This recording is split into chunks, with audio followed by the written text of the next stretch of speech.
Have you ever broken up with someone and had them go full crazy on you as a result? Story 1. Yes. When we were together, he drew a picture of me. It was ugly and I hated it. We had a massive argument, not about the picture, which I thought was the end of us, so I threw the picture out. We made up, but he discovered I'd thrown out the picture. He started going mad and throwing anything he could grab at me. Plates, plants, vases, etc. Then he left. I thought that would be the end because it was such a scary outburst, but no. Here's a snippet of the next few months. Constant mystery phone calls from people who would insult my appearance, sometimes whole groups of people singing about how ugly I was. He showed up at the same gig as me and threatened me for daring to be in the same room as him. He raised his fist at me before being dragged away by a random passerby. Thank you, whoever you are. After calling the police on him and then cautioning him for he photoshopped a picture of my number calling his phone and told the police it was me, him.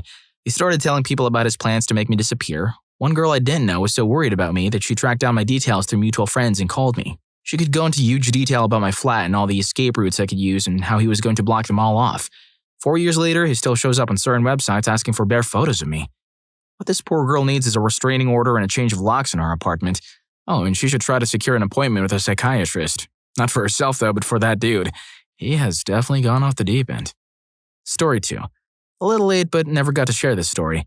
My cousin Jay was dating this girl, M. They went out for a few months, maybe a year, and he went over to her house one night. From what I understand, he was playing with water guns with her older brother when she accidentally got wet. It wasn't much, but she immediately went to her room and started screaming and crying. My cousin tried to calm her down to no avail. Even her parents tried, and she was just screaming and crying. Eventually, he had enough of her drama, this was an ongoing thing, and dumped her right there. Even her parents thought it was a good idea. They knew she was unstable. She tried to harm herself, and her parents both attempted to restrain her as my cousin made a speedy getaway. As he's driving his car out, she throws herself in the windshield and tries to get herself hurt again. He didn't even see her leave the house. Her parents come and restrain her again, telling him to go, and he peels out of there as fast as his car can go, never to see M again. Wait, what? Was that for real? Because it sounded like an episode of Crazy Ex-Girlfriend. I mean, it has everything in it to pass for a series on Netflix. Drama, water guns, and a speedy getaway. Story 3. Upon breaking up with my crazy, emotionally ex-boyfriend, we were having a screaming match in the apartment we lived in together. In a fit of rage, he grabbed a strip of photos of the two of us that we took on the boardwalk in one of those photo booth thingies. He tried to tear the photos apart, but they wouldn't rip because of the laminate that covers them. This made him even angrier, and he grabbed a lighter with the hopes of the photos going up in flames as he dangled it over our bed. But with the photos being laminated and all, they just slowly started to melt. He was furious, and I was trying to contain my laughter as it was completely absurd how hard he was trying to destroy the photos of us. Then the fire detector went off. That was a fiery breakup. Trying to burn those memories, but the laminated love just wouldn't give in. Yep, those photos knew they were too hot to handle. And kudos to that fire detector cameo. It was pure cinematic genius. Story 4. Yeah, I broke up with this guy once over the phone and he completely ignored me and said, "You didn't say that. You need to come and say it to my face. If you do that, I'll believe you." Okay, so I went to his house and broke up with him a second time. It took him about 10 minutes of trying to convince me before he let me leave. Right when I left, the calls and texts started happening. I purposely ignored 50 of his calls within 20 minutes and received countless texts, but the kicker was, he left me a voicemail that sounded like he was dying. He was making weird gasping sounds as he was crying in the message while saying stuff like, "Oh gosh, I'm dying. I can't breathe. Help me. I drank booze on my pills and I'm dying. You need to come back. Only you can save me." See, he liked drinking. He didn't drink all the time, but when he did, he would drink about 20 bottles in one night. To stop him from drinking so much, he got this medication that makes people feel horrible if they drink. I think it's one of those ways to cure alcoholism, but I'm not sure. After that voicemail, I got a text that read something like, "I know where you live and I'm going to personally come and speak to your father about this. And if things don't go my way, well, you've been warned." He never did show up, but man, that guy was a drama queen. What was the worst time you walked in? Rufus Rugs, open up! Sorry for barging in like that, but I just had to share the sponsor of today's video. Me and the boys from Rufus Rugs. Now you might be saying to yourself, excuse me, what the actual are you doing in my house? But I can assure you're gonna like this. We've been hard at work creating the best quality and premium hand-tufted rugs money can buy. Now imagine this. You, chilling on your bed, watching a Rufus Stories video, and staring at a rug that's not just a rug. Nope, it's a masterpiece. It's the kind of rug that makes your friends wish they were you. But they're not. And the best part is that these aren't your average cheap quality rugs. Nope, each one is handcrafted by me and the boys. No shortcuts, no robot assembly lines, and no dropshipping BS. Just pure rug grind. Whether you love anime, sports, cars, or anything else you can think of, we can turn it into a rug. So click the first link in the description and have your custom idea come to life. Story 5. When I was still a frisky kid, I dated someone unstable. I was 20, she was 18. I had just moved into my first apartment alone, an old Victorian home converted into a quadruplex, so it had 14-foot ceilings and big windows that spanned the walls. The breakup itself wasn't too bad. Some crying, sadness, and angry words. It was later that she went psycho. About a week later, she stopped by for some things she left. I gave them to her and went to go get lunch. While I was gone, she broke into the apartment and trashed the place. The carnage. She broke 23 panes of glass. She smashed my computer and microwaved all my 3.5 floppy disks. She overturned my TV and dressers, but not before strewing my clothes everywhere. She broke most of my dishes. She overturned any futon. All of this was to prepare for the icing on the cake. She set off a fire extinguisher, covering everything in a winter wonderland of flame-retardant dust. Before leaving, she tacked a calling card to the wall, a picture of a place special to us as a couple. It had her blood on it. When the mustachioed cop came to investigate, he looked around at the devastation and said, "What'd you do to set her off?" Her family called and convinced me to not press charges. She was found with all of her clothes stuffed into her car, attempting to skip town. Her father repaired all the windows and made her spend the next couple of days cleaning everything up. During that time, in my infinite wisdom at that age, I had a little fun with an awesome breakup memory. Story 6. Does breaking up with a friend count? I lived with a friend of mine in a dorm in college. She was basically the kind of person who was passive-aggressive in every way. She got mad at me for no reason, and she was clingy to the point that she cried if I went off to do anything out of the room, i.e. spend time alone with my boyfriend at the time, because she didn't like being alone. Needless to say, it was a really toxic environment. So I told her I was done, and I was moving out. Cue the shouting matches, followed by the weird texts where she kept calling me names and demanding an apology. She tried to turn everyone she knew at the small university we attended against me, so I got glares and stuff from people I'd never even seen before. She also posted a lot of insane and untrue things about me on Facebook. I was basically silent during the whole thing. I only talked to very close friends about the ordeal, and none of it on my end went on any social media accounts. She got her boyfriend in on it too, and had him texting me the same stuff she was texting me. They were calling me names, trying to make me make up with her, all kinds of things like that. I eventually threatened to turn them both in if I got any more texts or emails or messages or Facebook stuff from them, so they left me alone. I heard from a very old friend a few months ago that her boyfriend, now husband, still talks about me even though we haven't really had any contact in over 3 years, and they live 800 miles away now. They really can't let it go. Story 7. I walked into the room and calmly started to explain how I think we should call it quits and move on. She immediately started crying before I could get the third word in and pleading that I don't go. It was rough. That's when she pulled a "I'm pregnant" on me. I told her to get in the car and we went to get a pregnancy test from CVS. Went back home, told her to go to the bathroom and we'll see. Trust me, there were plenty of drama and fits during that trip. She was taking forever in the bathroom and that's when I heard running water. She was trying to make a false positive. I opened the door and told her she had until Sunday to move out. Been single ever since. Story 8. When I was a freshman in college, I started dating a guy who went to a different college. We saw each other pretty often. Life was good. We dated all through my sophomore year as well, and then lived together that summer in LA, his hometown. Then I went off for my junior year abroad in Hong Kong while he decided to drop out of college and move back in with his parents in LA. About a month into my year abroad, he called me up and started ranting at great length about Jesus, which was weird because he was an atheist who was raised Jewish. It was pretty obvious to me that he was as he was making no sense at all.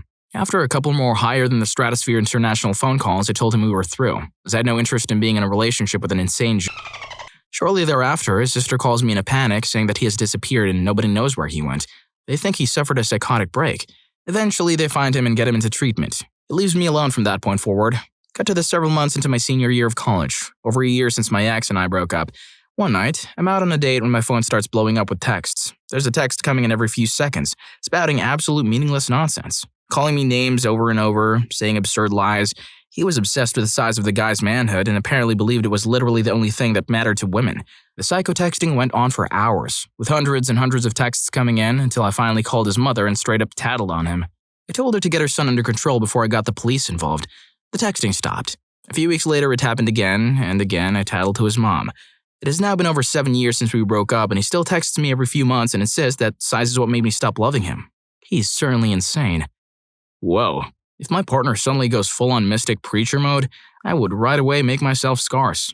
Good on you, girl, for dumping his sorry behind. If you don't want to be dumped, you better hit that like button and subscribe to the channel. Story 9. I invited her to my flat and tried to break up once, only to find out as I launched into the carefully prepared spiel that her parents had filed for divorce that morning. She descended into hysterics long before I could make it clear I was ending it. Being a kind-hearted guy, I shelved the breakup for 4 months before the same issues drove me to try again. We had both just moved back into town for a new year of college and hadn't yet visited each other's homes, so this time, being a 19-year-old coward, I arranged for us to be in a bar so she couldn't make too much of a scene and it could get away clean. She took it surprisingly well, all things considered, not even crying really. She accepted what I said but asked that we stay friends. I readily agreed. She then said to her housemates we're not arriving back in town till the next day, and she had no plans all day but didn't want to be alone. Would I mind coming round and she could show me her new house anyway and it would keep her mind off it? I stupidly agreed as she didn't seem too upset. The walk was about 20 minutes. As we got closer and closer, her pace got slower and slower. By the time we reached her road, she was shuffling and the waterworks began. I managed to get her inside, and when it turned to put the kettle in for some tea, I turned back to find, without stopping bawling, she had all her clothes off. She made a frankly pretty pathetic attempt to turn me on while smeared in tears. I managed to bat her advances away and tried to walk to the front door. Noticing abnormal resistance, I looked down to find she was clinging to my legs, bawling on the floor, begging me not to go. Fast forward about 15 minutes and I managed to get her up to her room and calmed her down a bit. I said that I'd check on her the next day, kissed her on the forehead, said goodbye and went downstairs to the door. Locked from the inside, no key. I turn around and she has moved to sitting on the top step of the stairs, still crying fully, and between sobs she cries, "You can't leave me. I won't let you leave me." It takes me another 3 hours of trying to calm her down and get her to give me the key before I gave up and searched for another way out of this house. Terraced, no backyard, locked back door, all downstairs windows nailed shut. Before I find an open upstairs window and let myself out by the drain pipe. My two buddies had been in the pub next door to the bar I originally tried to break up in, waiting for me. I'd completely forgotten about them. Being absolute true friends, they were still there when I got back, 4 or so hours after I'd left them. They were propping up the bar and waiting for me with a pint of porter. Story 10. My husband decided to leave, but I filed for divorce because I knew he'd never get around to it because, number 1, it required effort. Number 2, it would mean that eventually he'd have to start paying his own medical bills. So in that respect, I broke up with him. He tried to have me arrested, he reported me to CPS, he left vulgar, hate-filled voicemails for me. He called me dozens of times a day saying terrible things to me and about my family, things that were criminal and completely untrue. He tried to take my car and my house and the kids and the furniture and my computer. And through all this, he kept up a facade of completely normalcy to everyone he knew. He blogged about what a terrible person I was and what a great person he was, and how put upon he was and how he was getting screwed in the divorce and what a martyr he, in fact, was. So yeah, I'd say so.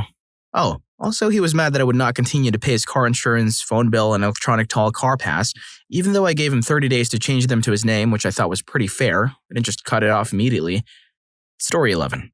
Was dating a girl in high school who told me God told her in a dream that he had plans for her, that I was holding her back. Kind of came out left field and I was pretty hurt over it, but whatever. A couple days later, her friends asked me what was going on with her, saying she was talking to herself and acting really odd. Found out later on, over the next couple months and years, she had a complete breakdown and went from preacher's little girl to full-on tramp mode. When her dad, the preacher, found out about it, he tried to exorcise her, which apparently caused another breakdown because she went back to super uptight preacher's daughter. Lost track of her for a little while, then heard that she had run away, joined a Christian cult, and was now pregnant almost every year from several husbands. Looks like this dude got himself an ex who went from God's chosen path, having divine dreams about their destiny, to full-on breakdown and eventually going on tramp mode. I think no intervention, divine or not, could have helped her. Good thing about the whole ordeal is this dude escaped the ex's passion for starting families. Story 12. I broke up with a girl who went full emo psycho on me. Allow me to preface this by saying that she was a bright and bubbly redhead with quite an uplifting personality. Things went pretty well at the start, but she was constantly calling me and asking me where I was going or who I'd been with or why wasn't she seeing me more. Of course, my young high school-esque brain was really not super interested in building a long-term relationship with her outside of getting past second base. So once the clinginess reached its peak with me, I broke it off. And then, I went out to my car a few mornings after the breakup to a note that said, "You are beautiful," in a dark black marker taped to my car in a rose that had long since died. Thinking it was a lame prank, I confronted a few friends and they said that it wasn't any of them. But my ex had been acting a little strange lately. She apparently dyed her hair pitch black and over the course of the next few weeks would complete the full transformation from young and sweet to dark and creepy. I would continue to receive creepy messages once a week or so, complete with dead roses until one day she just walked into my ROTC class with a full-on morning dress, complete with a veil. She handed me an entire dozen of dead roses and said, "I brought you some roses. I'll leave you be now." Story 13. We're in college. She had this good-looking girlfriend who we kind of figured out a few months in was pretty crazy. This type where every time you go out, something happens where she ends up making a scene or being in a fight with somebody, usually him. So one day he goes to her house and does the "we gotta talk" thing. Now this was fairly late at night, around 11 p.m. or so, and calmly breaks up with her. She's not having it and starts crying, screaming, calling him names, telling him she won't stand for it. Now here's where it gets crazy. He takes off and heads towards his dad's house. Halfway there, he notices her behind him in her car. She's calling his phone over and over, but he ignores her. He makes a bunch of moves to try to shake her like some sort of action movie, but she's running red lights and cutting people off to keep up with him. Finally, he gets to his dad's and they have this big fight in the street. At this point, he's angry, so he gets a little more direct. "Go away! We're over! If you don't quit stalking me, I'm calling the police." An hour more of fighting and rehashing every part of their relationship, and she finally leaves. Now past midnight, he goes to bed. His room was in the basement and he's lying there when suddenly, she wakes him up tapping on the window. She eventually actually kicks it in and starts to come into his house. The house alarm goes off and his dad wakes up and finally goes nuts on her. They call the police, but his dad screamed at her and she finally went home. End of story. Story 14. Yes, basically we were colleagues and the guy was getting near 30, yet I was his first real relationship in a decade. And after about 6 months, I realized it wasn't going to work out. Guy proceeded to flip out because he'd rather I had broken up with him not face-to-face or some such, because every breakup is perfectly executed, am I right? And kept sending me emails analyzing every situation during our relationship in which I may have not acted in a flattering light. This continued for over 6 months. He'd do stuff like threaten that we couldn't be friends anymore if I didn't apologize for this or that, or kept trying to dictate ways I was doing things and the like. He was even threatening work-related stuff in an attempt to get me to answer. Oh, and along the way, he kept emailing me helpful things about my work that were clearly him trying to inject himself into my stuff, but in such a way that I was the crazy one if I thought he was doing this. Basically, a lot of gaslighting like you wouldn't believe, about both my personal and professional life.